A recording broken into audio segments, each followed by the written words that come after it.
When you're in a whiteboard challenge, you're not being tested on your ability to draw fast or sketch pretty screens, you're being evaluated on how you think. And that's exactly why you need a framework. Because when the clock starts ticking, pressure hits hard, and without structure, even the most talented designer can lose clarity. The 5 Ws and 1 H framework gives you a mental map, a guide to move from confusion to clarity and from random thoughts to logical storytelling. It's not about showing you can design fast, it's about showing you can design thoughtfully under pressure. Let's break this down.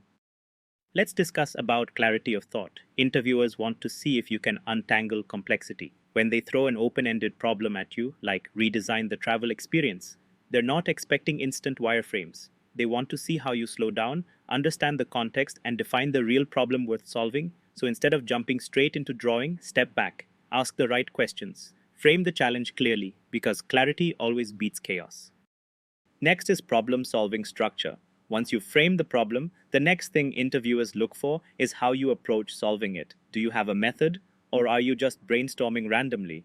A strong problem-solving structure moves from understanding to action, from defining what's wrong to deciding what matters most. That's where frameworks like 5 Ws and 1 H come in. They help you prioritize, connect insights, and translate them into design direction. It's proof that your decisions aren't guesses, they're grounded in reasoning.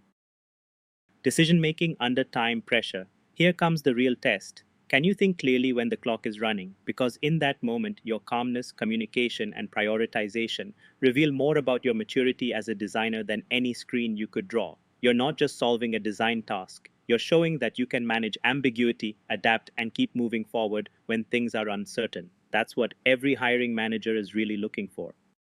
So remember, in a whiteboard challenge, your structure is your superpower. It's what separates designers who panic from those who stay poised. The real test isn't what you draw, it's how you think. Structure matters more than polish every single time. Thanks for watching. See you in the next video.